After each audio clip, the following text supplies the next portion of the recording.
जय हिंद साथियों, आप सभी का आपके अपने परिवार माई भारत स्टडी पर स्वागत है। 2015 से 2020 तक सभी एग्जाम्स के मैथ के क्वेश्चन जो आपके एग्जाम में फिर छपेंगे, उन क्वेश्चनों का बेहतरीन सॉल्यूशन जो आपको आपके एग्जाम हॉल में बहुत कम समय में सॉल्व करा दे और आपकी एक सीट पक्की करा दे। तो ये आपके अरमानों की क्लास है, आपको डेली क्लास लेना है और अपनी तैयारी को बेहतर करना है। तो चलते हैं पहले क्वेश्चन पर। ऐसे क्वेश्चन जब भी आपको एग्जाम में देखने को मिले तो आप सबसे पहले काम ये करिएगा, जब भी क्वेश्चन फैला हुआ हो तो उसे समेटना है और समेटा हुआ हो तो उसे फैला देना है। ये क्वेश्चन देखो, ये फैलाव, ऐसा जब भी बिखरा हुआ मिले तो ये फैलाव है। इसको तुम्हें क्या करना, समेट देना, मतलब कि इसे सरल रूप बना लेना है। कैसे सरल रूप बनाओगे, देखो इसको सॉल्व करोगे तो कितना आ जाएगा, 3 दूनी 6 और 1 घटेगा, मतलब 5/3 आ जाएगा। इसको सॉल्व करोगे तो एलसीएम कितना आएगा, यहाँ तो 5 ही आएगा। बात समझ रहे हैं कैसे सॉल्व करना है। तो यहाँ पर 5 दूनी 10 और 3 एक कम 3, मतलब 10 से 3 जाएगा तो 7/5 बचेगा। ऐसे ही आगे बढ़ोगे तो कितना आ जाएगा, 7 दूनी 14, 5 एक कम 5, तो 14 से 5 जाएगा तो 9/7 बचेगा और काम आगे ऐसे चलता रहेगा।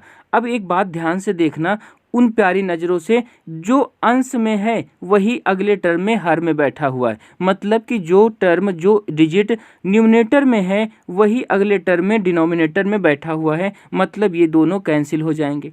ऐसे ही आगे कैंसिल होता रहेगा और लास्ट टर्म हमारे पास 999 है, वो भी इससे पहले अंश में आ चुका होगा।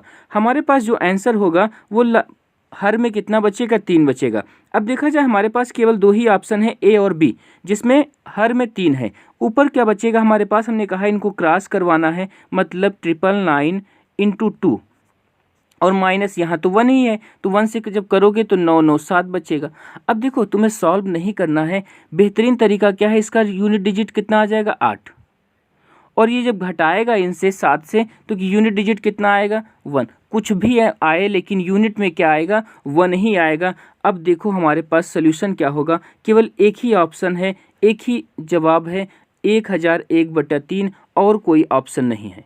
बात समझ में आ गई। ऐसे आपको सॉल्व करना होगा, तब आप अपने पड़ोसी को हरा सकते हो और अपने पड़ोसी से आगे बढ़कर सीट को अपना सकते हो। आगे बढ़ते हैं, अगले क्वेश्चन का बेस्ट सॉल्यूशन आपको फिर मिलता है। 5 किलोमीटर की दूरी वाले एक वृत्ताकार पथ पर ABC एक ही स्थान पर ऐसे क्वेश्चन जरूर टपकते हैं। देखो बोला यह जा रहा है कि एक वृत्ताकार पथ है, एक सर्कुलर पथ है। एक मिनट, हाँ, एक सर्कुलर पथ है, एक मान लो सर्कुलर पथ रहा होगा, A, B और C तीनों लोगों ने स्टार्ट किया, क्या, दौड़ना स्टार्ट किया। बोला जा रहा है वो एक ही समय पर, एक ही दिशा में, एक ही समय पर, एक ही स्थान, एक ही दिशा, सब कुछ एक ही है। दौड़ना शुरू करते हैं कैसे, 2.5 kilometre per hour, 3 kilometre per hour, 2 kilometre per hour की स्पीड से दौड़ते हैं। पूछा जा रहा है स्टार्टिंग बिंदु पर वो कितने देर बाद मिलेंगे। तो ऐसे क्वेश्चन के लिए पहले तुम्हें समय निकालना होगा कि 5 किलोमीटर की दूरी को 2.5 की स्पीड से कवर किया जाएगा तो हमें कितना समय लगेगा। आपका जवाब होगा 2 घंटे। 5 किलोमीटर की स्पीड को यदि हम 3 की स्पीड से कवर करेंगे तो समय कितना लगेगा, 5/3 घंटे। और ये 5 किलोमीटर की दूरी को 2 किलोमीटर पर आवर की स्पीड से कवर करोगे तो समय कितना लगेगा, 5/2 घंटे।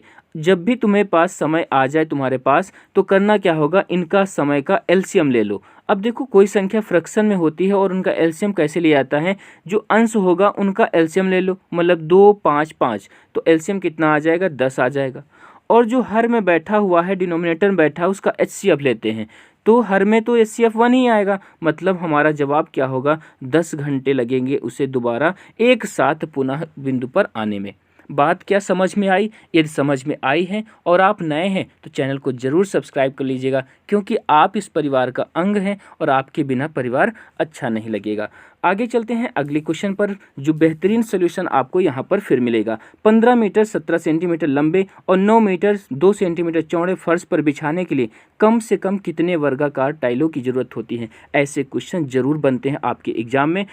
प्रैक्टिस सेट्स या प्रीवियस पेपर उठा के देखिएगा, बहुत सारे क्वेश्चन ऐसे मिल जाएंगे।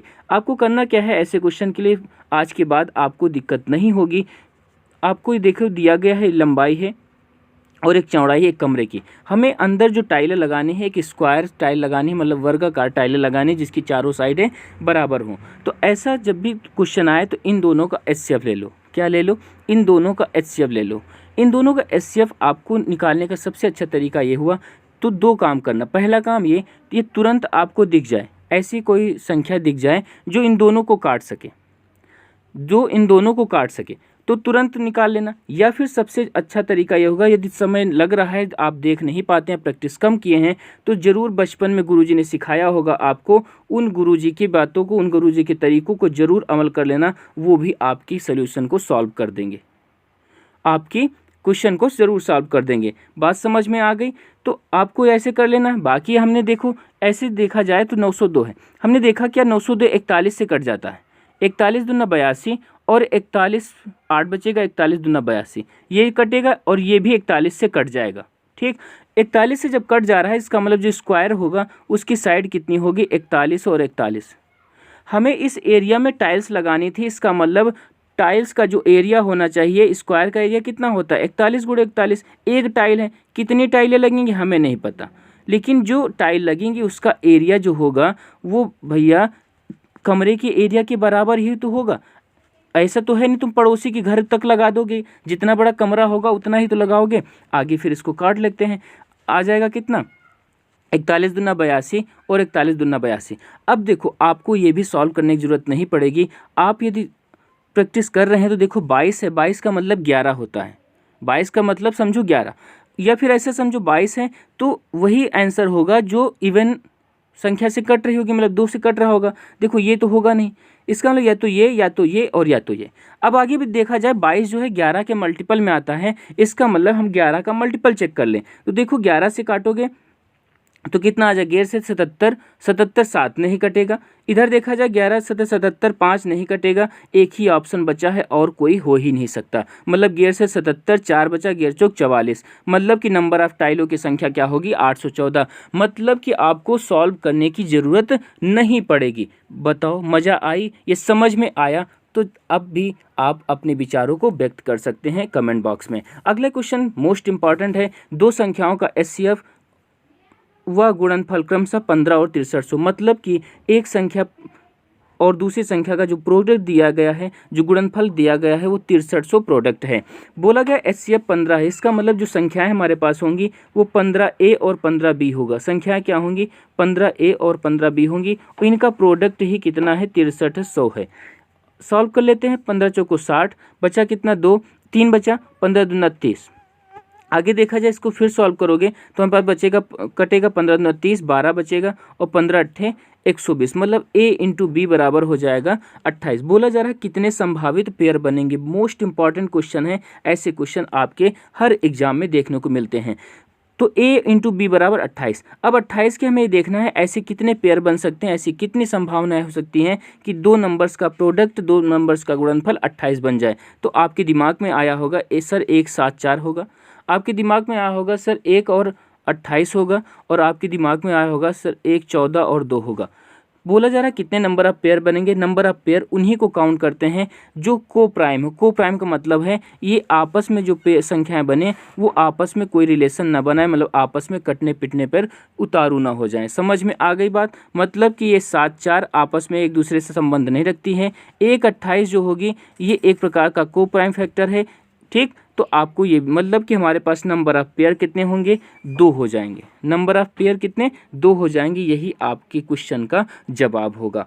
आगे बढ़ते हैं अगले क्वेश्चन पर। अगला क्वेश्चन भी मोस्ट इंपॉर्टेंट है और यहाँ पर भी आपको वो बेस्ट सोल्यूशन मिलेगा जो आपके एग्जाम में क्वेश्चन को तोड़ देगा। वो निश्चित न्यूनतम संख्या क्या होगी जिसमें 5 10 12 15 से भाग देने पर प्रत्येक स्थिति में 2 शेष बचे। मतलब कि इन नंबर से हम किसी नंबर को जब डिवाइड करें तो रिमाइंडर 2 बचे, लेकिन 7 से भाग देने पर रिमाइंडर ना बचे, मतलब कंप्लीटली डिविजिबल होनी चाहिए। But when divided by 7 leaves no remainder is. बात समझ में आ गई? तो पहला काम यही होना चाहिए, हम 7 का ऑप्शन चेक कर लें, 7 से कौन सा कंप्लीटली डिविजिबल है। या फिर ऐसे समझे, देखो 5 से हमारे पास काटने की बात आती है तो 2 रिमाइंडर बचना चाहिए। तो देखो 5 से हमारे पास यहाँ पर काटोगे तो 1 बचेगा, होगा नहीं।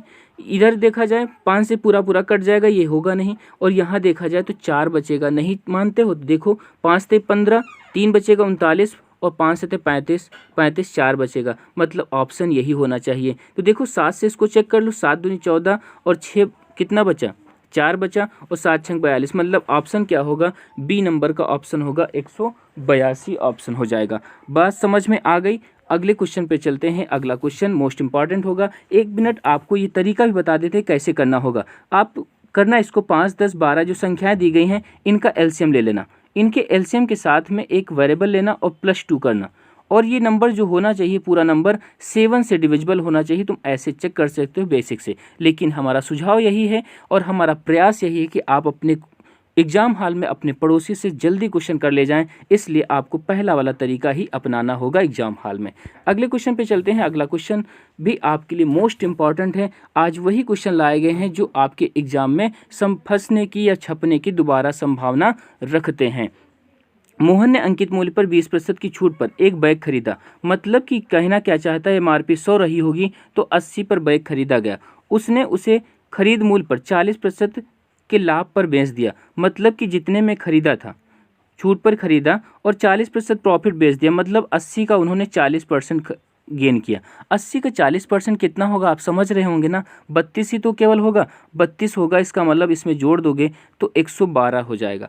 आगे बोला जाए अंकित मूल्य पर प्रॉफिट परसेंटेज क्या होगा, मतलब कि अंकित मूल्य यदि एमआरपी से कंपेयर करवाएं तो फिर प्रॉफिट कितना होगा, तो प्रॉफिट कितना हो जाएगा 100 पर 112, मतलब कि 12% का प्रॉफिट हो जाएगा। ठीक, अगले क्वेश्चन पे चलते हैं। एक मकान का X% छूट के देकर Y रुपए में बेचा गया तो उसका सूची मूल्य मतलब उसका एमआरपी क्या होगा। A house was sold for Y रुपए by giving a discount of X%, then the list price was, मतलब कि आपको एमआरपी पर डिस्काउंट दिया जाता है। आपको ये बात याद रखनी है, जो डिस्काउंट होगा वह एमआरपी पर ही होगा। जो X%, हम बात ये समझते हैं कि 10% का डिस्काउंट यदि कोई दे, इसका मतलब 100 वाली वस्तु कितने में मिलती है, 90 में मिलती है। तो X% का डिस्काउंट हुआ तो इसका मतलब कि 100 माइनस X की बिकी होगी बटे 100 पर। ये जब दिया जाता है बेचा कितने पे जाता है, Y पर बेचा जाता है। इसका मतलब हमें चाहिए का लिस्ट प्राइस चाहिए, इसका मतलब एमआरपी को अपने पास रोक लो, यही हमारी चाहत है। तो Y के पास सब बाकी चीज़ें भेज दो, कितना आ जाएगा 100Y हो जाएगा और 5 में 100 माइनस X हो जाएगा। तो 100Y बटे 100 माइनस X जो होगा वही आपका जवाब होगा, ऑप्शन नंबर सी। क्वेश्चन समझ में आ गया, सॉल्यूशन भी समझ में आ गया। ऐसे क्वेश्चन आए तो आप अपने एग्जाम में हंसते हंसते कर लोगे। अगले क्वेश्चन पे चलते हैं। आपको एक सीरीज, आपको एक क्लास अच्छी लग रही है तो ज़रूर अपने विचारों को बताएं, कोई सुझाव हो तो, और नए हैं तो चैनल को ज़रूर सब्सक्राइब कर लीजिएगा, क्योंकि ये आपका परिवार आपके बिना अच्छा नहीं लगता है। आगे चलते हैं अगले क्वेश्चन पर। एक गांव की जनसंख्या 9800 थी। एक वर्ष में पुरुषों की जनसंख्या में 8% और महिलाओं की संख्या में 5% की वृद्धि हुई, मतलब कि ये क्वेश्चन भी बहुत ही लाजवाब है। इसका भी सोल्यूशन आपको बहुत ही गजब मिलने वाला है। ये मेल है और ये फीमेल है। 8% मेल में, 5% किस में, फीमेल में वृद्धि हुई। बोला जा रहा है अब जनसंख्या जो हुई 98 से 10,458 हो गई, मतलब कि यहाँ टोटल परसेंटेज निकाल लो कि टोटल इंक्रीमेंट कितने परसेंट का हुआ।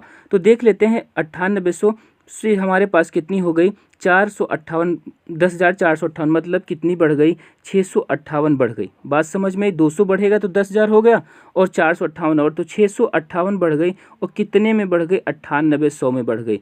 तो यहाँ से हम टोटल परसेंटेज निकाल लेते हैं, टोटल परसेंटेज कितने इंक्रीमेंट हुआ।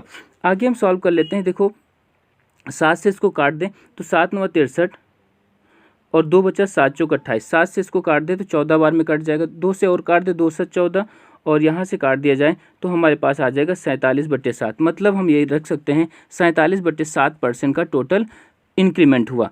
आगे इसको रेस सॉल्व के 35, मतलब कि हम कहना यह चाहते हैं 47/7 माइनस का 5 कितना आ जाएगा 35। 47 से 35 जाएगा, कितना बचेगा 12/7।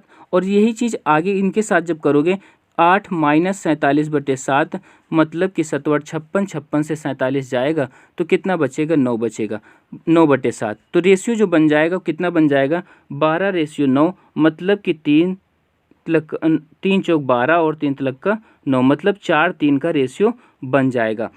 आपसे पूछा गया है वृद्धि से पहले, मतलब स्टार्टिंग में पुरुषों की जनसंख्या कितनी थी। 4 3 7, 7 की वैल्यू जो दी वो 9800 थी, मतलब कि 7 की वैल्यू 9800, तो 1 का मान कितना होगा 1400 के बराबर होगा। पूछा गया पुरुषों की संख्या कितना रेशियो है 4, 1 का मान 1400 है तो 4 का मान कितना होगा 5600 होगा। आपको ये सोल्यूशन समझ में आ गया होगा। नहीं आया तो वीडियो को रोकिए और फिर समझिए।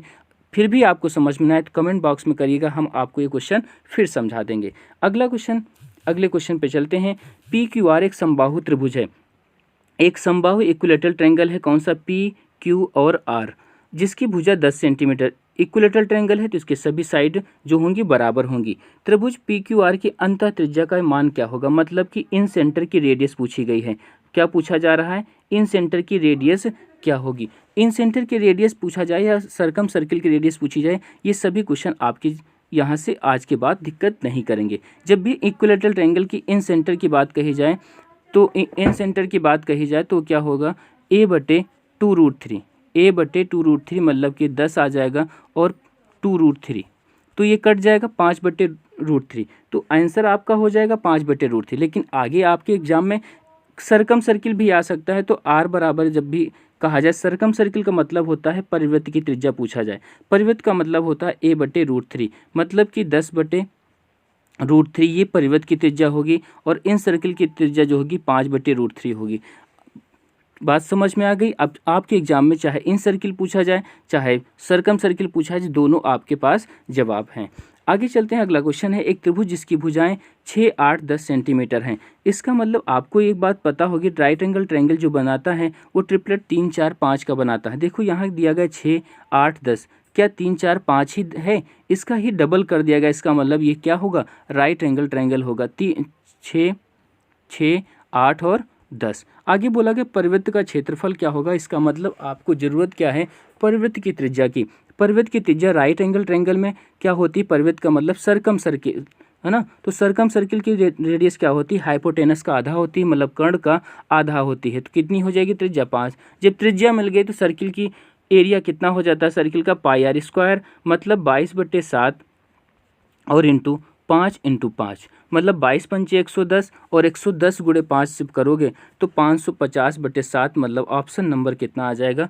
बी वाला आ जाएगा। इसी जगह पर यदि इन सेंटर कह देता कि इस राइट एंगल ट्रायंगल में इन सर्किल की रेडियस क्या होगी, इन सर्किल का एरिया क्या होगा, तब आपको निकालने के लिए तरीका क्या होगा स्मॉल r निकालने का?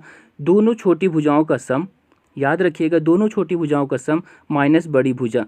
तो 8 कितना हो जाएगा? 8 से 14, 14 से 4 जाएगा तो 10 जाएगा तो 4 बचेगा और बटे 2, मतलब कि जो इन सेंटर की रेडियस होगी वो 2 सेंटीमीटर और सरकम सर्किल की रेडियस जो आई वो 5 सेंटीमीटर। परिवृत्त की त्रिज्या हाइपोटेनस मतलब कर्ण की भुजा का आधा होती है, जबकि इन सेंटर अंतःवृत्त की त्रिज्या जो होती है छोटी दोनों भुजाओं का सम माइनस बड़ी भुजा बटे 2, ये अंतःवृत्त की त्रिज्या होती है। आपको दोनों बातें समझ में आ गई होंगी। आगे चलते हैं अगले क्वेश्चन पर।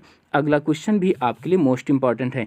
बोला जा रहा है कि इसमें सबसे अधिकतम, मतलब कि तुम्हें ये बताना है कि कौन संख्या कितनी बड़ी है, कौन सबसे बड़ी होगी, कौन सबसे छोटी होगी। तो ऐसे क्वेश्चन के लिए भी तुम्हें करना ये होता है कि हमें ये बात पता होगी। आपको समझाया जा रहा है, लिखना नहीं है, आपको ये बताया जा रहा है जब भी ऐसा स्क्वायर रूट होता है इसका मतलब हम क्या लिखते हैं? 3 की पावर 1/2। ठीक, तो जब भी आपको इस रूट के अंदर जो संख्या लिखी जाए इसका मतलब वो पावर क्या है? 1/2 है। तो उसी प्रकार से लिख लेते हैं। तो 25 की पावर यहाँ पर 1/6 है और 289 की पावर कितनी है? 1/12 है। तो आपको ये काम ये करना है कि ये बात समझनी है कि सबके ऊपर पावर 1/12 ही समझ लो। जब भी सबके पावर 1/12 समझने लगोगे तो यहाँ पावर 3 थी, 1/12 बना दे, इसका मतलब अंदर कितना आ जाएगा? 4। नहीं समझे? देखो एक हम बना दे रहे हैं, देखो 1/12 हमारे पास 1/3, हमने कोई परिवर्तन किया, इसका मतलब हमें अंदर और कुछ परिवर्तन करना होगा। तो या फिर ऐसे समझ लो, आप अपने क्वेश्चन से मतलब रखो, तो ऐसे समझो 1/12 पावर है और यहाँ 1/3 थे, तो 3 से इसको कितनी बार जाएगा? 4 बार में, तो 4 हो जाएगा। और आगे इसी प्रकार से यदि हम बात करें इनकी, यहाँ पर 3 की पावर 6 हो जाएगा क्योंकि 2 है, और यहाँ की हम बात करें तो 25 की पावर 2 है, और यहाँ पर 289 की पावर 1 ही हो जाएगी। तो 4 की पावर 4, मतलब कि आपको पता होगा आंसर क्या होगा? यहाँ पर 256 हो जाएगा। 3 की पावर 6 का मतलब हो जाएगा, हमें 3 की पावर 5 की बात करें तो 243 होता है और इंटू फिर 3 होगा। आगे हम बात करें तो यहाँ 625 हो जाएगा और यहाँ 289 है ये। तो सबसे बड़ी जो संख्या होगी वो क्या हो जाएगी? ये हो जाएगी। सबसे बड़ी संख्या क्या होगी? √3 वाली हो जाएगी, मतलब कि √3 सबसे बड़ी संख्या होगी, जो कि ऑप्शन नंबर केवल बी में ही है। तो आपको तरीका भी समझ में आ गया है कि कैसे हमें कोई संख्या का निकालना है। बाकी आप तुरंत देख सकते थे जिसके ऊपर पावर सबसे कम होगी, जिसके ऊपर पावर सबसे कम हो, या फिर ऐसे समझे यहाँ पर स्क्वायर रूट है, यहाँ पर 1/3, वहाँ 1/6, 1/12, तो सबसे बड़ा कौन होगा? 1/2 वाला ही तो होगा।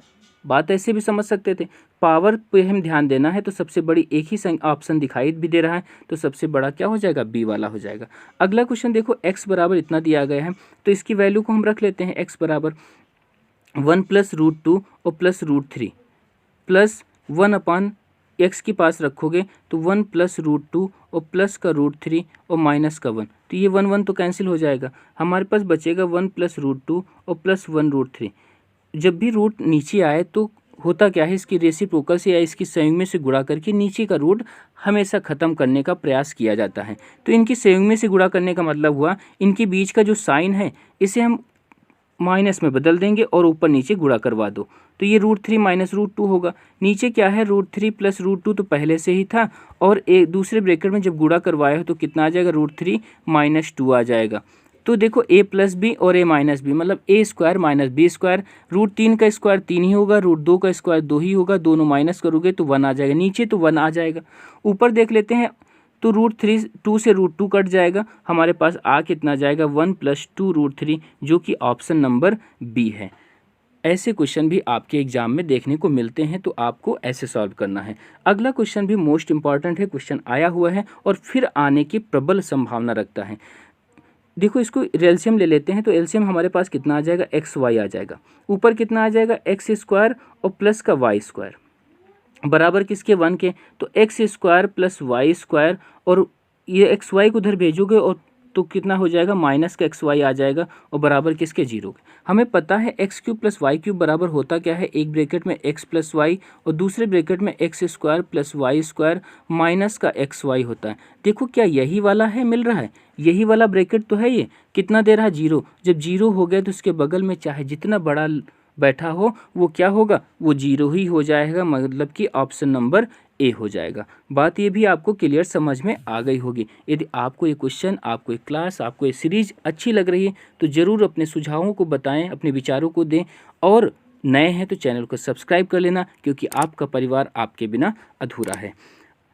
तो आज की क्लास को यहीं पर रोकते हैं। आपको यदि ऐसी क्लासें डेली चाहिए तो आप ज़्यादा से ज़्यादा लोगों को शेयर करें और अपने विचारों को दें, जिससे हम आपके लिए डेली क्लास ला सकें और आपके अरमानों को पूरा किया जा सके। तो आज की क्लास को यहीं पर रोकते हैं।